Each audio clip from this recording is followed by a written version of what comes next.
Imagine for a moment that money didn't matter, that the concept of financial security was removed from the equation.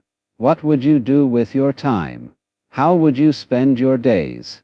Most of us instinctively answer with things that bring us joy. Creating art, exploring the world, spending time with loved ones, or indulging in hobbies that make our hearts sing. And yet, these pursuits are often relegated to the sidelines of our lives, treated as luxuries that can only be afforded after meeting our financial goals. Watts argued that this mindset is a trap, one that keeps us locked in cycles of dissatisfaction. The tragedy, he believed, lies in how we trade the vitality of our present for a future that may never come. We chase wealth, thinking it will grant us freedom, but the chase itself often becomes a prison. To Watts, life is more akin to music than a race. In a race, the objective is to reach the finish line as quickly as possible, but in music, the goal is not to rush to the end. The purpose of a song is to enjoy the melody, to savor each note, and to lose oneself in the rhythm.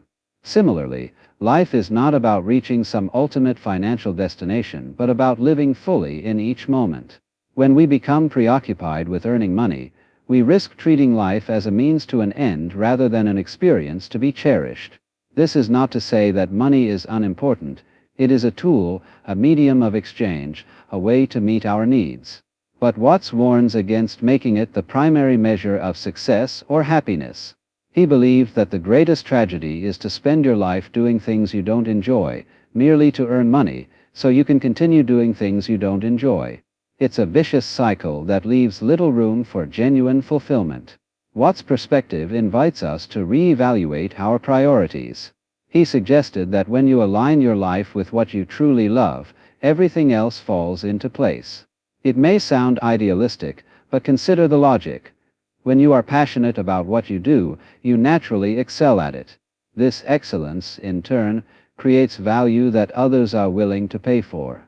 The irony is that by not focusing solely on money, you may find yourself in a position to earn more than if you had chased it directly. The world is full of examples of people who followed their passions: writers, artists, entrepreneurs, and innovators, who found both fulfillment and financial success.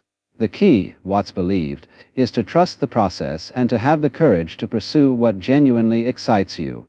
Of course, the practicalities of life cannot be ignored. We all have bills to pay and responsibilities to meet. But Watts would argue that even within these constraints, there is room to infuse our lives with meaning and joy. It starts with small steps: carving out time for activities that make you feel alive, seeking out work that aligns with your values, or simply reframing your perspective on the work you already do. By finding ways to connect your daily efforts to a greater sense of purpose, you can begin to break free from the monotony of working solely for money. Watts' philosophy also challenges the societal narrative that equates wealth with happiness. Studies have repeatedly shown that beyond a certain point, increased income has a diminishing impact on well-being. True happiness comes not from external possessions but from within, from the relationships we nurture, the passions we pursue, and the moments we fully experience. Watts often emphasized the importance of presence, of being fully engaged in the here and now. When we are constantly focused on the future, on the next paycheck, the next promotion, or the next financial milestone, we miss the richness of the present. Life becomes a series of deferred gratifications, and before we know it, we find ourselves at the end, wondering where the time went. Watts' teachings are not about abandoning responsibility or rejecting the material world. Rather, they are about reclaiming agency over how we live. He encourages us to be honest with ourselves about what we truly want and to have the courage to pursue it, even if it means taking risks or stepping outside societal norms. For some, this might mean leaving a high-paying but unfulfilling job to start a business or pursue a creative passion. For others, it might mean finding ways to bring more joy and authenticity into their current work or lifestyle. The path will look different for everyone, but the underlying principle is the same. Don't let money dictate your life. Instead, let your life dictate your relationship with money. The wisdom of Alan Watts remains profoundly relevant in today's world, where the pressures of consumerism and the hustle culture often lead to burnout and disillusionment. His message is a reminder that life is too short to spend on pursuits that don't bring you joy. As what's famously said, better to have a short life that is full of what you like doing than a long life spent in a miserable way. This sentiment is not a call to recklessness but to mindfulness, to living with intention and prioritizing what truly matters. So, what would you do if money were no object? It's a question that invites you to dream, to imagine a life untethered by fear or obligation. But it's also a question that challenges you to act, to take steps toward making that dream a reality. Perhaps the answer lies not in abandoning the pursuit of money but in redefining its purpose. Use it as a means, not an end. Let it support your passions, not suppress them. And above all, remember that the true wealth of life is found not in your bank account but in the richness of your experiences, the depth of your relationships, and the authenticity of your choices. Imagine a life where money has no control over your decisions. What would you do with your time? Perhaps you would write poetry, travel to distant lands, or learn to paint. Maybe you would spend your days gardening, teaching, or simply being present with your loved ones. The possibilities are endless, yet for most of us, these dreams remain just that, dreams. We tell ourselves that we'll pursue our passions someday, once we've saved enough, climbed high enough, or secured enough. But what if someday never comes? What challenges us to consider that by deferring our joy, we risk never experiencing it at all. Life, he reminds us, is not a rehearsal. This is it. Every moment we spend waiting for the perfect conditions is a moment lost forever. To Watts, the obsession with earning money is akin to mistaking the menu for the meal.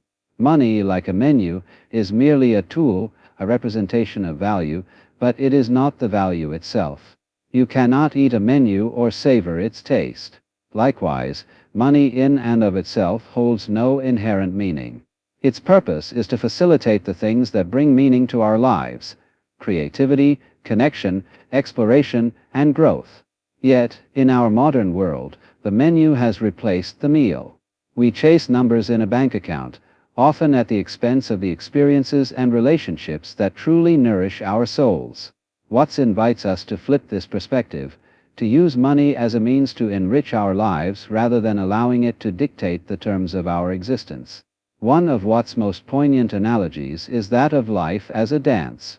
He explains that the point of dancing is not to arrive at a specific location on the floor. The joy of dancing lies in the movement, the rhythm, the flow. Similarly, the purpose of life is not to reach some ultimate destination of wealth or status, but to experience and enjoy the journey. When we treat life as a race toward a financial goal, we miss the beauty of the dance.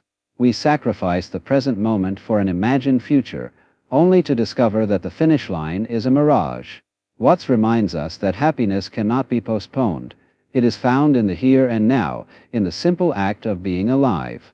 This perspective doesn't suggest that we should abandon all responsibility or reject the material world.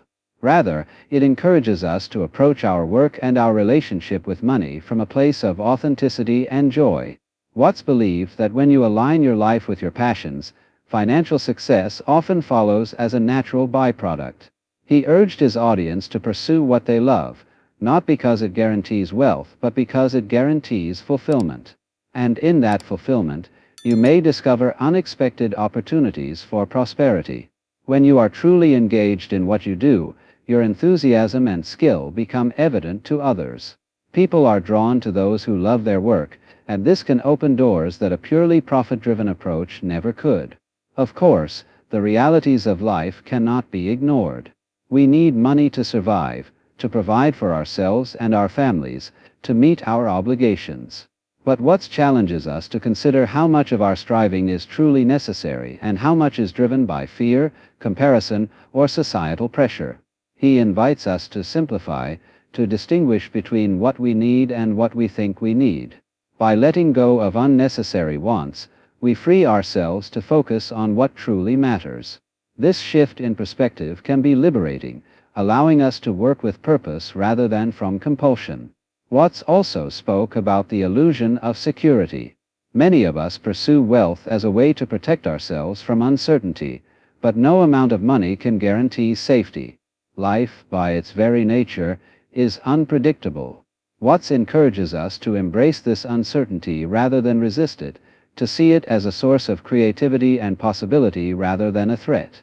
When we let go of the need to control every outcome, we open ourselves to the richness of life's unfolding. This doesn't mean being reckless, but rather trusting in our ability to adapt and thrive, regardless of circumstances.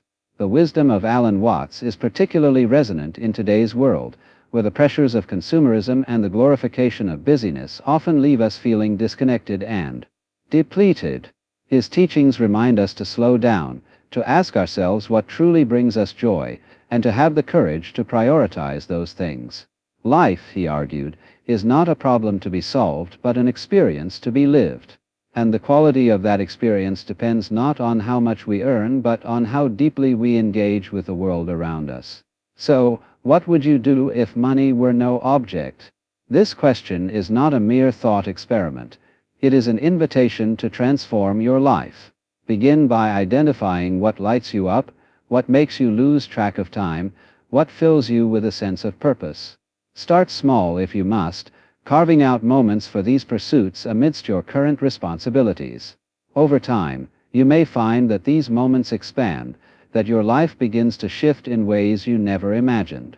And in doing so, you may discover the profound truth at the heart of Watts' philosophy, that the greatest wealth lies not in possessions or bank balances, but in the freedom to live authentically and the courage to follow your joy. Imagine, for a moment, a life where money is not a factor.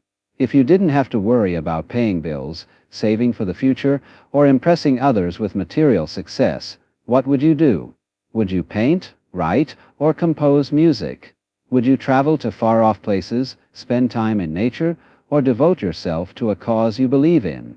Perhaps you would simply take time to be with the people you love, to explore your hobbies, or to enjoy the simple pleasures of life. For most of us, these are the things that truly bring joy. Yet, how often do we make time for them? Instead, we spend our days working jobs that may not fulfill us, chasing promotions, or trying to accumulate wealth.